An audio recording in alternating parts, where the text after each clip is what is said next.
Biden said that nobody is going to have to pay for these bailouts. He's wrong. We're all going to pay through inflation because the Federal Reserve is financing it by printing money. And so the price of everything is going to go up. Yeah. And in fact, bank deposits are more at risk now than ever before because inflation is going to destroy the value of everybody's savings. Peter Schiff, renowned economist, recently shared his perspective on the collapse of Silicon Valley Bank and its connection to escalating inflation resulting from low interest rates and government bailouts. Let's delve into the origins of this financial crisis. According to prominent economist Peter Schiff, the excessive debt burden caused by the Federal Reserve's policies has rendered us unable to raise interest rates to combat inflation. However, the impending high interest rates could trigger a severe recession and an even more devastating financial crisis than the 2008 crash. When Silicon Valley Bank and Signature Bank faltered, the U.S. government and the Federal Reserve sprang into action, offering a bailout package that guarantees protection for depositors at all affected banks. Additionally, the Fed has launched a program that allows banks to borrow up to 1 year using U.S. Treasuries, agency debt, mortgage-backed securities, and other qualifying assets as collateral. With the ability to borrow against assets at par, banks have a lifeline to weather this crisis.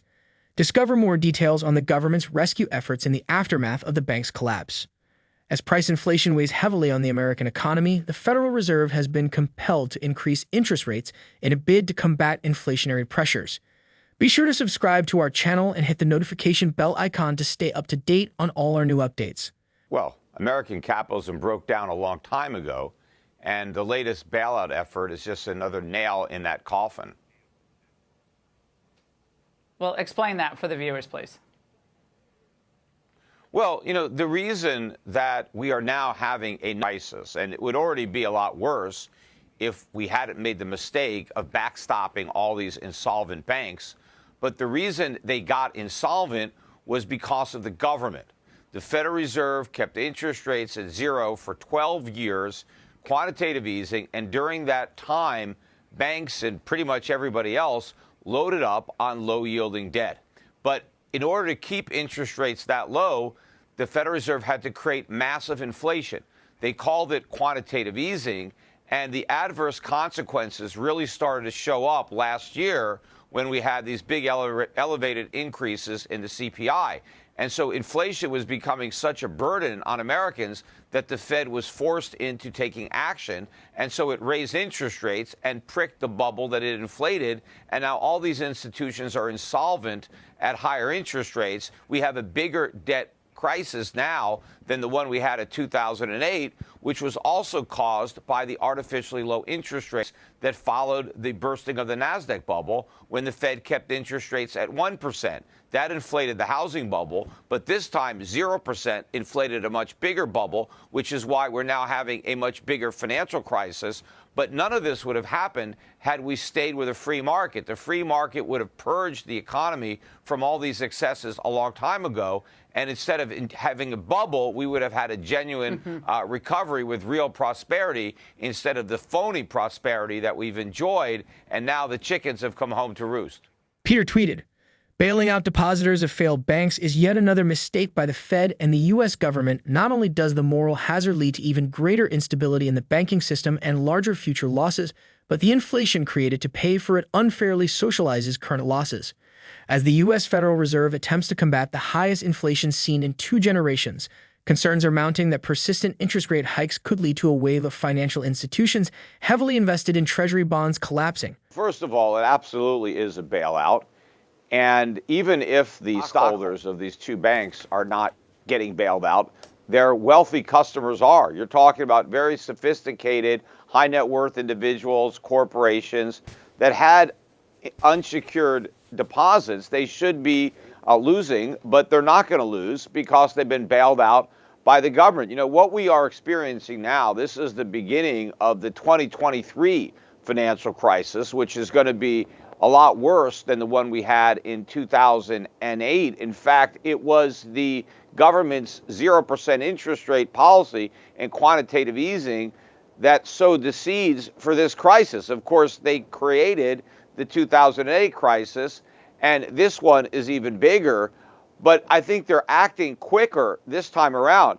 In the 2008 financial crisis, they raised the limit on insurers' deposits from 100,000 to 250 because it was 100,000 before 2008. Now it's basically unlimited.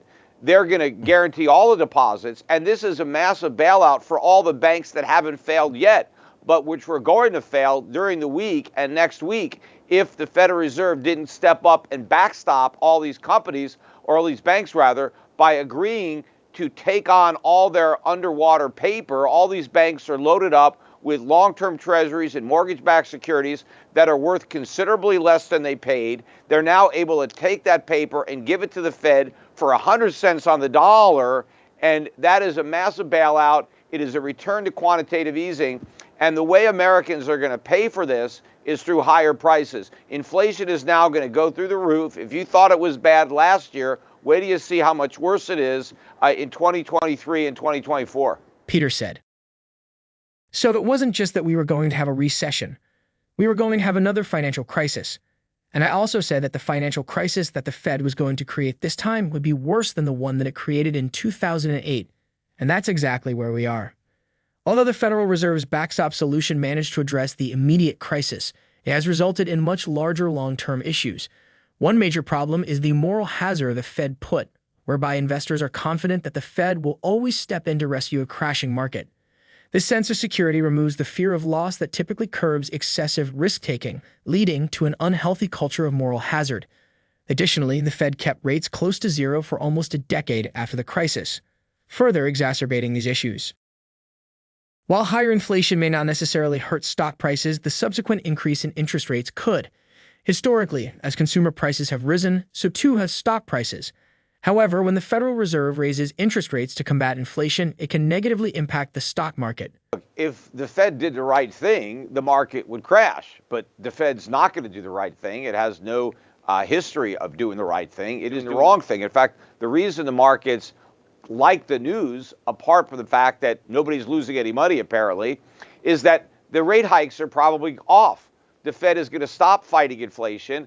The Fed is going to actually go back to creating more inflation. We're going to get a resumption of quantitative easing. In fact, quantitative easing resumed today because that's the process that the Federal Reserve is able to bail out all these banks, is by printing money and taking their mortgage-backed securities and their treasuries onto its balance sheet. So the Fed's balance sheet is now going to expand and more money is going to be created.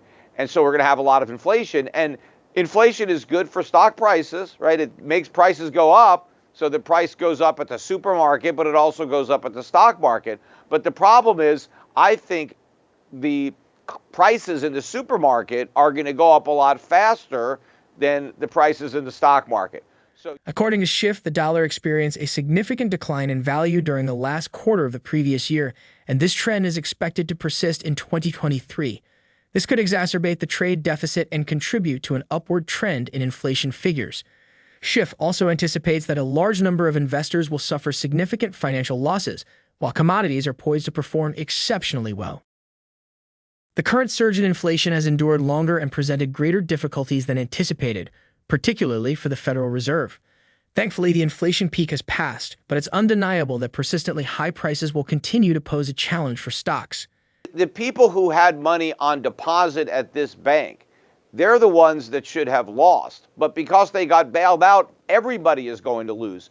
And when Bob says your bank accounts are safe, they're at greater risk now than ever before. See, the real threat to your bank account is no longer that the bank fails. The threat is that the value of the money is destroyed through inflation. Every bank account is going to see a significant decline in its purchasing power. What I would do if I had a bank account, I had any savings there, I'd take the money out because it's going to lose value. Buy gold, buy something real. But the riskiest thing you could do right now is leave your money in the bank because you're guaranteed to lose. Deficits that the Federal Reserve was monetizing. But the real roots of the problem go back to the Greenspan era and the low interest rate policy that followed the bursting of the NASDAQ bubble in 2001. That was the Fed's major mistake. That's what inflated the real estate bubble. And then they doubled down on those mistakes when the bubble popped and they went to zero and they went to quantitative easing. And then they tripled down during COVID when they just went to QE4 and just printed money like crazy. And we're now experiencing the consequences. You know, the Fed made a deal with the devil back in 2001 when QE started, and it took 20 years, but the devil is now here to collect. Wow. Given the cracks that have been uncovered in the financial system, it appears that the time for monetary tightening has come to a close. It's unlikely that there will be any further increases in interest rates. However, inflation is still unmanageable, and the Federal Reserve is no longer able to exert any control over it. Ultimately, a crisis in the banking and financial sectors will transform into a currency crisis, leaving us all worse off financially. That concludes our conversation for today. We welcome your opinions in the comment section below. If you found this video informative or enjoyable, please give it a thumbs up. Don't forget to subscribe to our channel to stay abreast of the newest videos and news. We'll see you again soon.